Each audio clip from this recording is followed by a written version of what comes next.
आज के इस कार्यक्रम में, जबकि मेरे देखने में पुरुष आयोग पर विचार विमर्श करने के लिए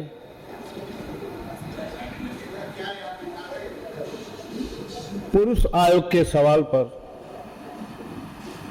देश के अंदर एक दिशा देने के लिए आज 23 तारीख को पब्लिक इस दिशा को तय करने वाले, इससे संघर्षशील, चाहे एनजीओ हो, चाहे इससे पीड़ित लोग हों, उनकी आज हिंदुस्तान में प्रथम बैठक के आयोजन में मैं बोलने के लिए हमें आदेश हुआ है। यहाँ उपस्थित मेरे संसद के साथी महान लोकसभा के वक्ता, जो केने न केने समस्याओं को लेकर पार्लियामेंट में सवाल रखते रहते हैं, भाई अंशुल वर्मा जी सांसद, यहाँ उपस्थित जो अभी आपके सामने बड़े विस्तार पूर्वक आपके विचारार्थ अपनी बातों को रखा, भाई पूजा वेदी जी, इस कार्यक्रम के आयोजक एक पुरुष आयोग किसी दिन तो बनना ही है, निश्चित है। देश के अंदर जो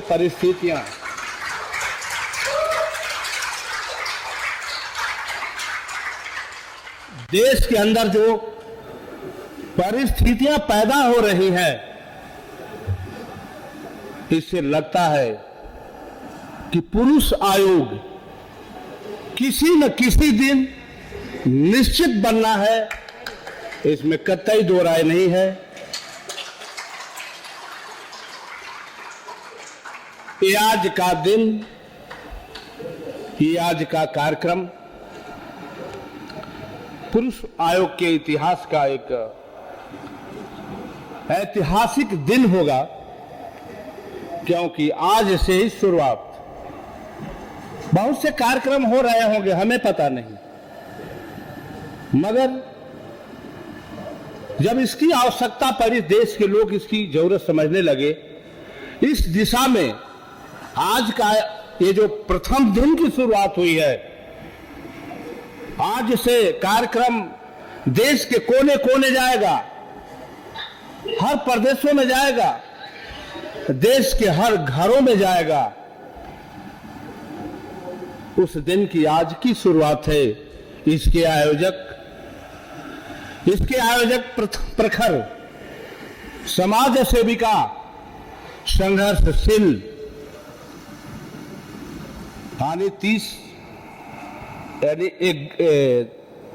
3 अक्टूबर को मैंने लोकसभा में पुरुष आयोग की मांग की, मगर मैंने तो मांग करने के बाद हमें उस दिन तो इन्हीं गिनी घटनाओं को मेरे दिमाग में आया। उस सवाल पर मैंने जरूरत समझा कि इस देश में पुरुष आयोग की भी जरूरत है। मैं सवाल उठाया, उसके बाद से जब मीडिया में गया तो मैंने देखा कि अंदर अंदर भारत जल रहा है।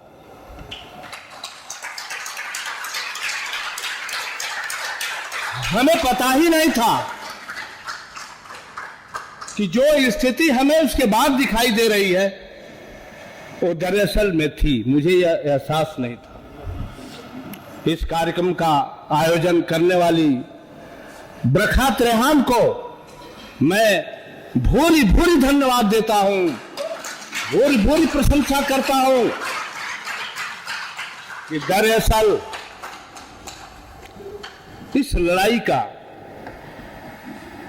इस जनता में जाने वाले संदेश का कि आज का दिन यादगार रहेगा, एक ऐतिहासिक दिन होगा।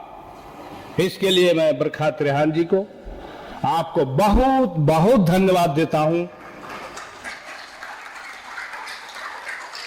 बहुत बहुत धन्यवाद देता हूं कि शायद इस भविष्य में होने वाले जनहित जो एक हिंदुस्तान में पुरुष आयोग के रूप में, एक कानून के रूप में आएगा, इसकी तुमने शुरुआत किया। मैं इसके लिए फिर धन्यवाद देता। इस मंच का संचालक पूजा बेदी जी इत्यादि उपस्थित सारे एनजीओ के कार्यकर्ता बंद हो, चाहे किसी न किसी रूप में आप इस मुहिम में, इस दिशा में आप काम कर रहे हो। यहां उपस्थित हमारे सभी मीडिया के लोग, जो आप ही लोग इस संदेश को देश और देश के कोने कोने पहुंचाने वाले इस मुहिम का भागीदारी बनोगे। मुझे कहना है कि मेरे दोनों साथी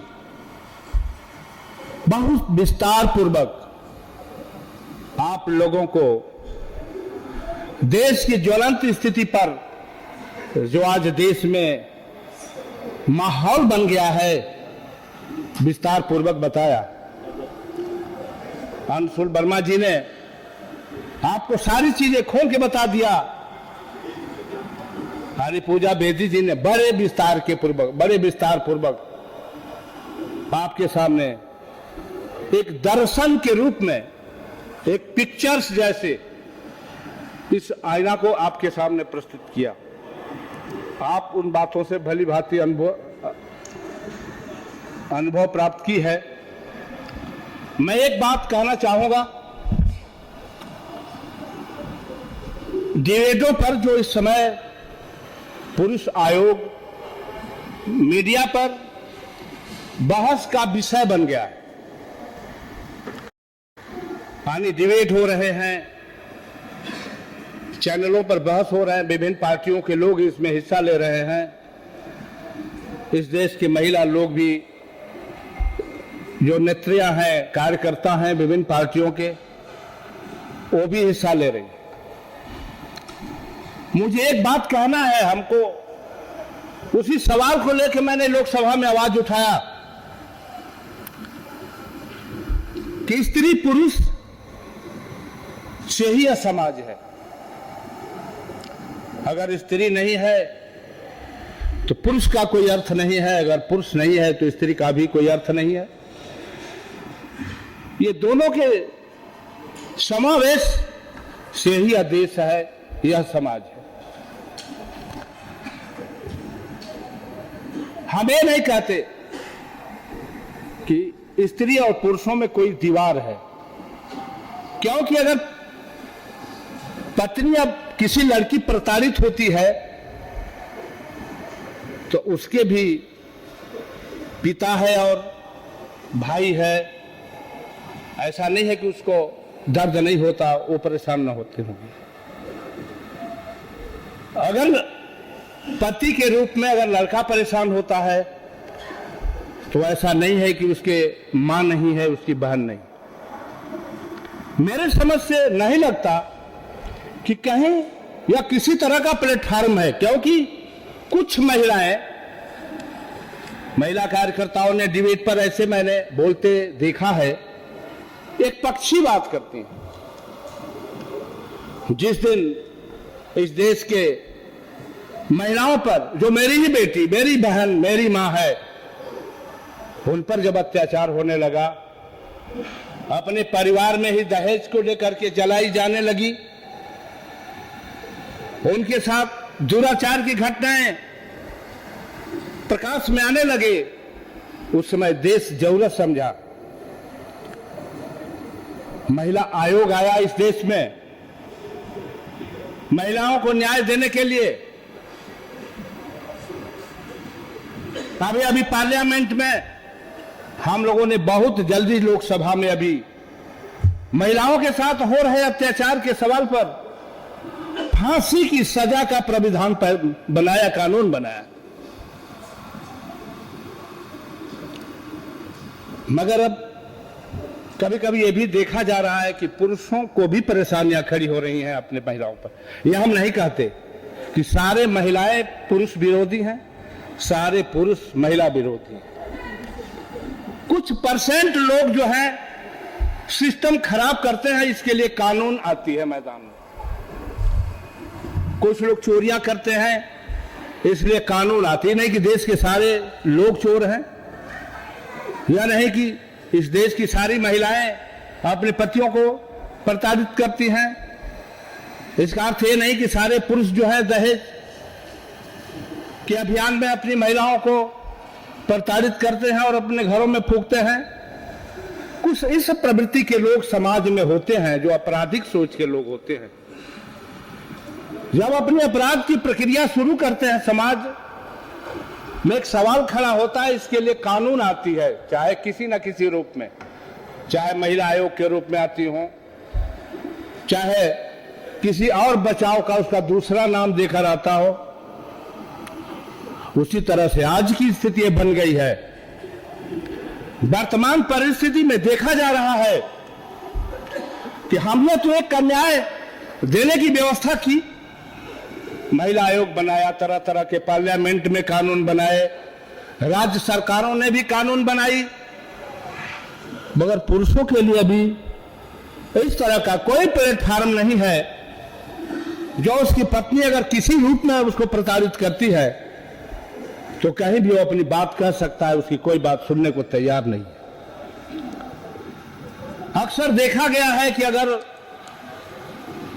पत्नी ने एफआईआर कर दिया थाने में और वो सफाई देने गया कहने के लिए कि यह अपराध सही नहीं, फर्जी केस है, तो पुलिस वालों ने गाली देकर कहे कि साले आ गए अपनी पत्नियों से पीटकर, क्योंकि पुरुषों के लिए तो कोई कानून नहीं है। अब तुम्हारी हम जानबूझकर भी मदद इसलिए नहीं कर सकते कि तेरे पक्ष में कोई नियम नहीं है, तो और कुछ नहीं सोचता है, वो जाके आत्महत्या करता है।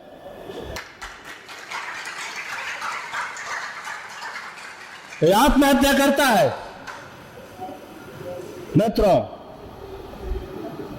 आज की आवश्यकता, आज के समय में मैं इस देश की महिलाओं को आह्वान करता हूं कि जैसे देश के निष्पक्ष लोगों ने, देश के निष्पक्ष पुरुषों ने, देश के निष्पक्ष महिलाओं ने इस बात की जरूरत समझा कि हमें अपने देश की महिलाओं को न्याय देंगे। वो मेरी बेटी है, वो मेरी बहन है, वो कल मेरी माता होगी। तो आज ये भी वक्त आ गया है कि इस देश के पुरुषों को जो प्रताड़ित होते हैं वो रहेंगे ही नहीं, तो महिलाओं के रहने का कोई अर्थ नहीं है। भारतीय संस्कृति में, भारतीय महान संस्कृति में पत्नी और पुरुष का एक बहुत बड़ा सम्मान है, जुड़ाव है। भारतीय संस्कृति के मर्यादा के रखने के लिए जैसे पुरुष आयोग को, महिला आयोग को बनवाने के लिए इस देश के पुरुष आगे आए, उसी तरह से इस देश के पुरुष आयोग बनवाने के लिए महिलाओं को आगे आना होगा, महिलाओं को इसकी लड़ाई लड़नी होगी। मैं आज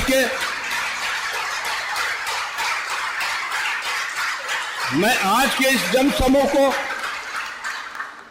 ये कहना चाहूंगा कि मेरी पार्टी के, भारतीय जनता पार्टी की सरकार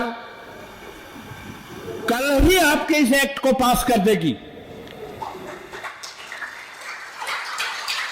इसमें कोई दो राय नहीं है। मगर जब इस देश की जनता इस बात की जरूरत सरकार को एहसास कराए, हम 4 आदमी के कहने से क्या देश पलट जाएगा? इसलिए अभी जनसंग्रह इस पक्ष में आप लोगों को, इस देश की जनता को काम करना पड़ेगा। अंशुल वर्मा जी ने सांसद हैं, अपनी जिम्मेदारी का पहल की, उन्होंने इस लड़ाई में आगे आए। मैं अपनी जिम्मेदारी का पालन किया, मैंने पार्लियामेंट में आपका आवाज उठाया, मगर इस पुरुष आयोग को बनवाने न बनवाने की जिम्मेदारी इस देश की जनता की है। जब तक इस देश की जनता नहीं चाहेगी तब तक कुछ नहीं हो सकता।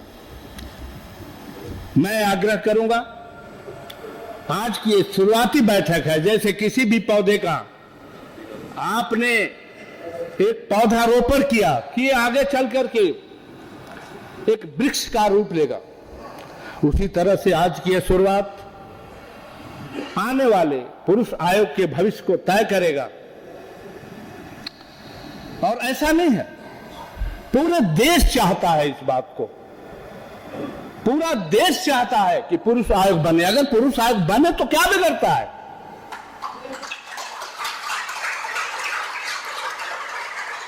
इस देश में जानवरों का भी आयोग है, इस देश में हर तरह का भी आयोग है, इस देश में महिला इत्यादि दर्जनों आयोग है।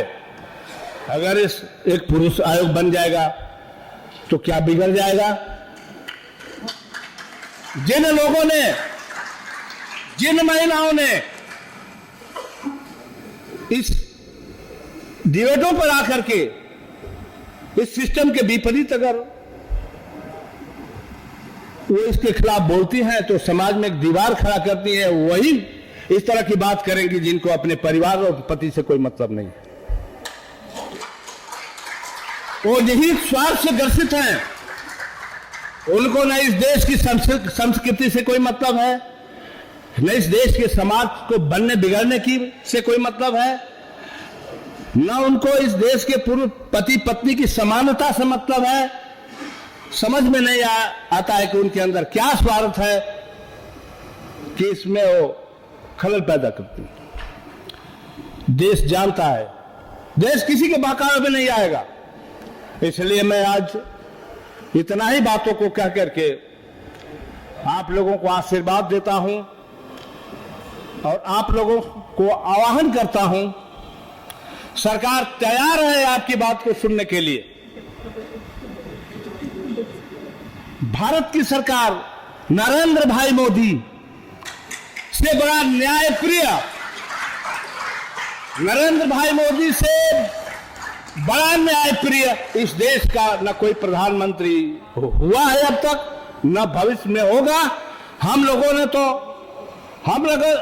ने तो मजहबी ताना बाना तोड़ करके, मुस्लिम शरीयतों को दरकिनार करके मुस्लिम महिलाओं को न्याय दे रहे हैं अध्यादेश लागू करके।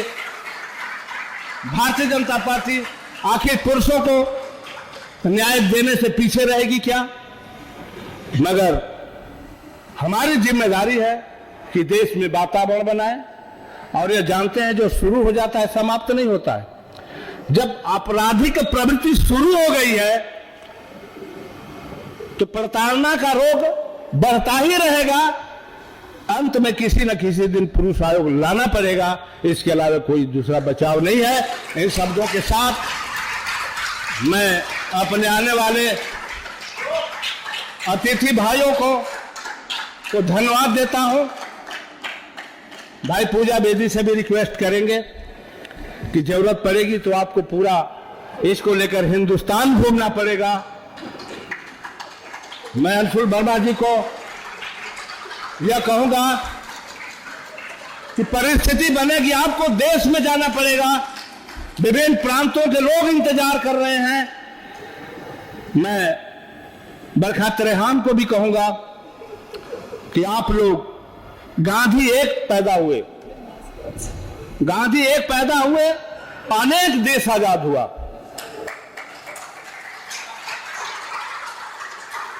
इसी तरह से आप लोग न समझना कि हम लोग कुछ नहीं कर सकते। आप लोग ऐसी परिस्थितियों में ऐसे चीज को उठाए हो कि इस देश की दिशा तय करोगे, एक बहुत बड़े समाज को, यानी पति पत्नियों को, दोनों को न्याय मिलेगी, दोनों के हित में आप काम करोगे। इन शब्दों के साथ मैं आप लोगों को बधाई देते हुए धन्यवाद व्यक्त करता हूं कि आप अपने आज से ही अपने दिशा को आगे बढ़ाओ। जय हिंद, जय भारत। जोरदार तालियों से स्वागत करते रहिए माननीय सांसद हरिनारायण राजभर जी का। पुरुष आयोग का बहुत बड़ा समर्थन किया है इन्होंने।